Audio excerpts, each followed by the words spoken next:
예, 비하인드 뉴스를 시작하겠습니다. 이성대 기자가 나와 있습니다. 첫 번째 키워드 볼까요? 네, 첫 번째 키워드 바로 보겠습니다. 자, 비유로 말씀하시니. 예, 무슨 성경 구절 같군요. 어떤 내용입니까? 네, 황교안 대표가 자신의 페이스북에 정치적인 목소리를 활발하게 게재하고 있는데 잘 보시면 기존 정치인들과는 다른 어떤 은유적인 표현들을 즐겨 사용합니다. 예. 자, 오늘도 이런 글을 올렸습니다. 보시면 자, 문재인 정권의 무능과 무책임, 위선과 선동 이런 것들을 국민에게 사회개혁을 외치면서 뒤에서는 숨기고 있는 검은 우산입니다. 자, 이제 그 검은 우산을 그만 거두십시오. 이렇게 얘기를 했습니다. 예. 이 검은 우산이라는 표현 상당히 눈에 띄고 있는데 자, 독실한 크리스찬으로 알려져 있는 이 황교안 대표가 종교적인 메타포를 즐겨 사용하고 있는 걸로 보입니다. 예. 이제 저희가 과거의 비하인드 뉴스에서도 많이 소개를 해드리기는 했었는데 홍준표 전 대표의 경우에는 이 페이스북에 다소 직설적인 표현을 자주 쓰지 않았습니까?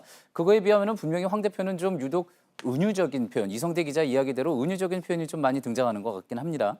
그렇습니다. 특히 눈에 띄는 거는 황교안 대표 같은 경우에는 최근에 검다라는 표현을 즐겨 쓰고 있는데 예. 이 검다, 어둡다 이런 표현들은 기독교에서 악의 무리를 상징하는 걸로 자주 사용이 됩니다. 그렇죠. 자, 한번 잠깐 보시면 최근에 페이스북에는 이런 내용들이 있었는데 제가 좀 발췌해 왔습니다. 가장 최근에 자, 문재인 정권 핵심 세력들의 검은 결속과 음모, 자, 음흉한 조작과 검은 모략, 또 생존 환경을 조성하기 위한 어둠의 야합 세력. 예. 자, 대한민국은 지금 어두운 밤이고 어둠의 비가 계속 내리고 있습니다. 이렇게 얘기를 했습니다. 지속적으로 현 정권은 어두운 세력이고 또 어두운 세력은 악한 세력이다. 이렇게 의미를 연장시키면서 그 현 정부에 대한 안 좋은 것들을 연상해서 심화 반복하고 있다는 분석인데 이렇게 모아놓고 보니까 검다, 어둡다 뭐 이런 이야기들 확실히 많이 등장하긴 했네요. 그래서 이런 연장선상에서 검은 우산 역시 안 좋은 의미로 해석을 할 수 있는 거 아니냐, 기독교적인 예. 은유로 읽을 수 있는 거 아니냐 이런 분석입니다. 예, 기독교적인 은유라고는 했는데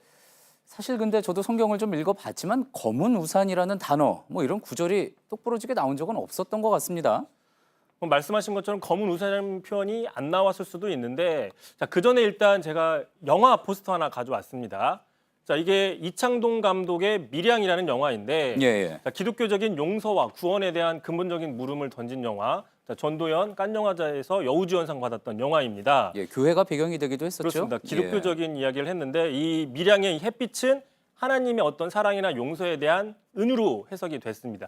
자, 그런데 자세히 보시면요. 지금 송강호가 들고 있는 손 보시면 검은 우산입니다. 이 검은 우산이 접혀 있다라는 거는 예. 이 영화에서 어떤 거친 비바람이 그치고 그 뒤에 햇빛이 온다라는 거를 암시하는 거라 이런 어떤 영화 평론가들의 해석이 있습니다. 예.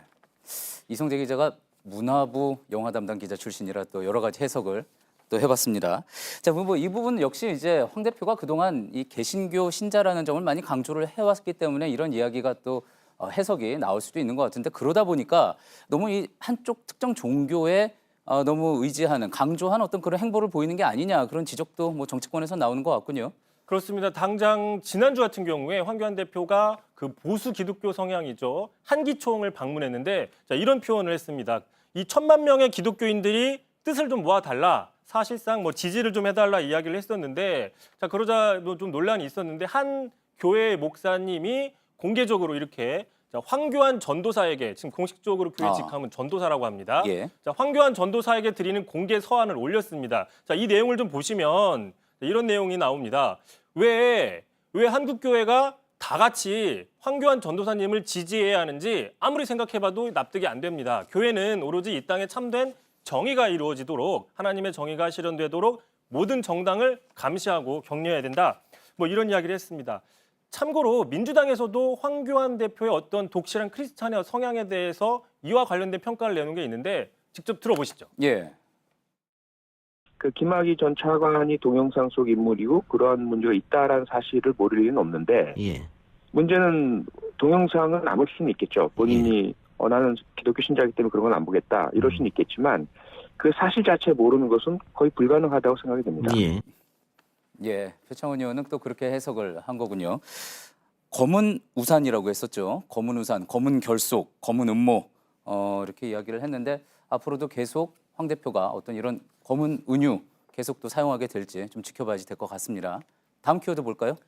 자, 두 번째 키워드 보겠습니다. 자, 이현주 영입 논쟁. 예. 자, 바른미래당 이현주 의원 한국당으로 갈 거라 뭐 이런 전망 계속 나오고 있으면서 또 여러 가지 또 발언들 논란이 되고 있죠.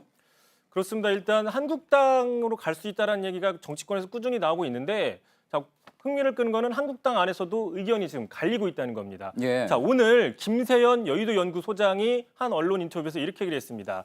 자, 이은주 의원 자기 의견을 상당히 명쾌하게 정리해서 많은 사람들이 공감을 사고 있다. 상당히 긍정 평가를 한 거죠.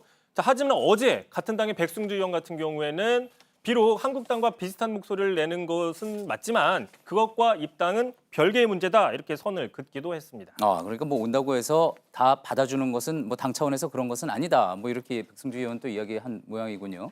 자, 그런데 이제 이 의원이 자신의 당의 이제 손학규 대표를 또 공개 비판해서 당이 징계 절차에 착수하지 않았습니까? 혹시 당에서는 뭐 이런 지금의 상황에 대해서 어떤 이야기가 나옵니까? 일단 어제 같은 라디오 프로에서 같은 당의 오신환 의원 이렇게 얘기를 했습니다. 자, 애초에 민주당에 시작해서 국민의당, 바른미래당을 거쳐서 한국당까지 간다면 지금 현존하는 정당을 다 거치는 스펙트럼을 넘나드는 의원이 될 것이다. 한마디로 그랜드슬램을 달성한다 뭐 그런 얘기죠. 예. 자, 같이 출연했던 민주당의 강병원 의원이 오히려 최종 종착지는 대한애국당이 될 것이다라는 식으로도 평가를 하기도 했습니다. 예. 자, 이게 뭐 칭찬이 됐든 비난이 됐든 어떤 의미로든 최근 이현주 의원의 행보가 뭐 여러모로 주목을 받고 있는데 확실히 뭐 지지하는 사람이든 아니든 어디가 그 끝이 될 것인가 이 부분은 많이 궁금해할 수밖에 없을 것 같습니다. 잘 들었습니다. 비하인드 뉴스 이성대 기자였습니다.